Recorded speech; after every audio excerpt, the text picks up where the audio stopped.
The war in Ukraine is still raging. May 15th, 2026. Ukraine, REG TEAM, Donetsk region, Russian soldiers advancing toward Ukrainian positions in small groups or wandering alone with no clear objective. Watch these engagements carefully. Some are caught inside vehicles, packed together. Others are alone, trying to find cover. Every single one of them spots the drone at the last second, and not one of them has time to react. This is what individual vulnerability looks like on a drone-saturated front. No formation, no counter-drone awareness, no support, just isolated soldiers with no answer to what's already above them. This footage shows one of the strangest moments seen on the battlefield. A Ukrainian FPV drone attacks a Russian soldier hiding in a hole, but it fails to detonate on impact. Instead of escaping, the soldier starts throwing dirt onto the drone, apparently trying to bury or disable it. Moments later, that decision proves critical as the explosive is triggered. This time, a drone operator unexpectedly came across a Russian soldier without conducting any prior reconnaissance. What was strange was that the soldier was alone, wandering around carrying a plastic bag and a bottle of water. He didn't even have a weapon. Aimlessly moving through the area, he spotted the drone and started running, but in the wrong direction, straight toward the drone. When you run toward the drone instead of away, what's going through your mind? One of the most desperate moments you'll see from this front, a Russian soldier under a tree, Magyar Birds reconnaissance drone already watching him. He knows something is above him. The panic sets in immediately. Watch what he does. Erratic movements, no clear direction. The tree is his only option.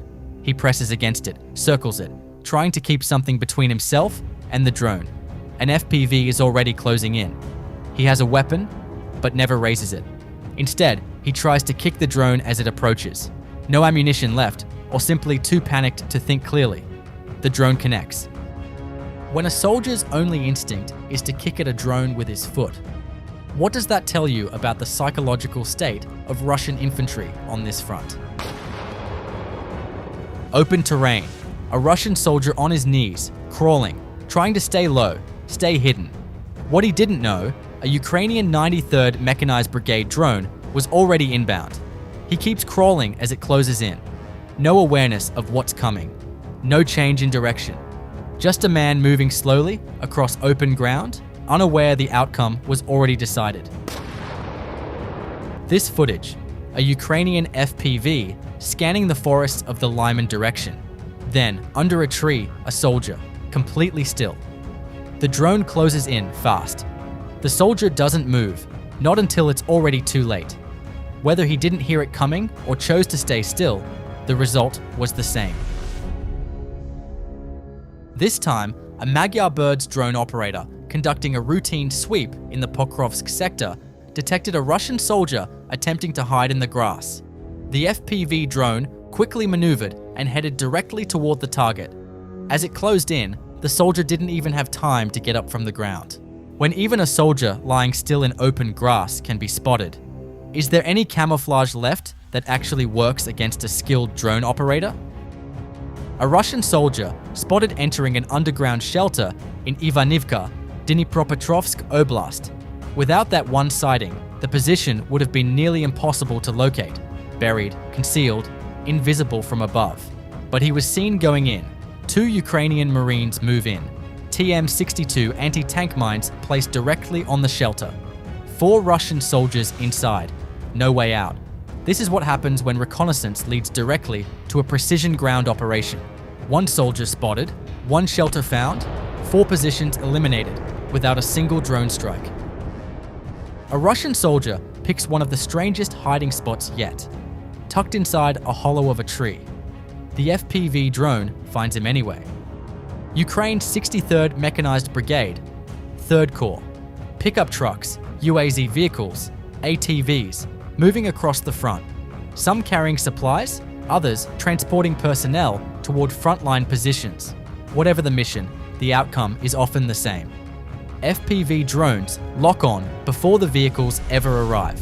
Every vehicle destroyed is a supply run that fails, a reinforcement that never reaches the line, a position left with fewer resources than before. This has become a core part of Ukraine's drone strategy, not only striking soldiers at the front, but targeting the entire flow behind them. When logistics and troop movements are both under constant drone threat, how difficult does it become to sustain frontline operations? 2 Ukrainian FPV drones lying in ambush quickly engaged when they detected 2 Russian soldiers passing along the road. Ground-launched FPV drones have become one of the biggest nightmares for soldiers on the front line because it's impossible to see where or when they will strike.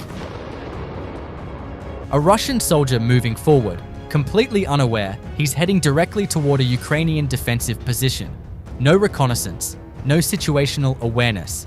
Just a man walking into territory he didn't know was already being watched. The FPV was already in the air. The strike came before he reached the position. A heavy Queen Hornet bomber FPV drone, equipped with a grenade launcher, closes in on a building. One shot, one strike. The structure collapses. When a drone carries its own grenade launcher, what building on the front line is still safe? Pokrovsk and Rivne, Donetsk Oblast. Ukrainian Air Force targeting 2 types of locations simultaneously. Buildings used by Russian drone operators as launch points and areas where personnel are concentrated. Take out the launch points and Russian drones don't get in the air. Take out the personnel concentrations and the units behind the front line lose the people needed to sustain operations. 1 airstrike package, 2 target categories, both feeding directly into degrading Russian capability in the sector. Ivan Franko Group, SBU's Alpha unit, 70 kilometers behind the front line. Donetsk sector, Russian logistics infrastructure struck at a depth where most units simply don't operate. Supply routes, vehicles, equipment, all targeted well behind the contact line. 70 kilometers out isn't the front. It's supposed to be the safe zone, where supplies are staged, rotations organized, units regroup. The strategic logic is straightforward. Cut the logistics deep enough and the frontline units don't collapse from direct strikes. They degrade on their own. No fuel, no ammunition, no reinforcements means a fighting force that weakens without a single soldier being engaged directly. When strikes reach 70 kilometers behind the front and disrupt the entire supply chain, at what point does the front line simply stop functioning? One night, 55 strikes, 23 military targets across 6 regions simultaneously. Magyar Birds, 414th Brigade, and at the Yeysk Air Base in Russia, a B-200 Altair amphibious aircraft destroyed. A Ka-27 naval helicopter struck at the same location. The B-200 is a jet-powered flying boat used for maritime patrol and long-range surveillance. A valuable naval aviation asset now gone. The same night, a Tor and Panzer air defense system eliminated, an ammunition cargo vessel struck in Berdyansk, and the Ryazan oil refinery hit deep inside central Russia. That's the 16th and 17th Russian air defense elements destroyed in just the first 15 days of May. The strategy is clear. Weaken air defenses, reduce radar coverage, open wider corridors for future long-range strikes. Since December, Ukraine's unmanned systems forces have destroyed over 150 Russian air defense systems, missile launchers, radars, electronic warfare assets. When air defense, naval aviation, and fuel infrastructure are all hit in a single night, how much of Russia's defense network is actually still functioning? Ukraine's 110th UAS unit, FPV drones striking directly into Russian trench positions. Russian fortifications are detected and targeted with precision FPV strikes flying straight into the trenches before detonating. No artillery barrage, no bombs dropped from above, just direct hits inside the position itself. The use of heavier warheads is changing the battlefield. Instead of only suppressing infantry, these drones can damage bunkers, collapse trenches, and make defensive positions impossible to hold. When even reinforced trenches can be destroyed by a single FPV strike, how much protection do field fortifications still provide? That's everything for today. Here's where the front stands as of May 15th, day 1542 of this war.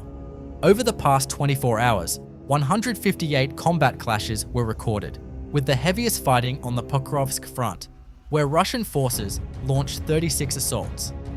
Russian losses crossed 1,346,390 personnel, with an additional 1,150 losses reported in the last day.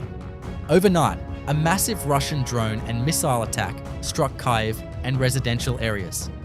Ukrainian air defense crews shot down 652 of 675 drones and 41 of 56 missiles, a 94% interception rate. But Ukraine also struck back. Defense forces hit the Ryazan oil refinery, one of Russia's largest, causing a massive fire. A small Russian missile ship and a minesweeper were struck at the Kaspersky naval base. Ammunition depots, a logistics warehouse, an electronic warfare equipment warehouse, and a fuel depot in occupied Mariupol were all hit. The ceasefire is over.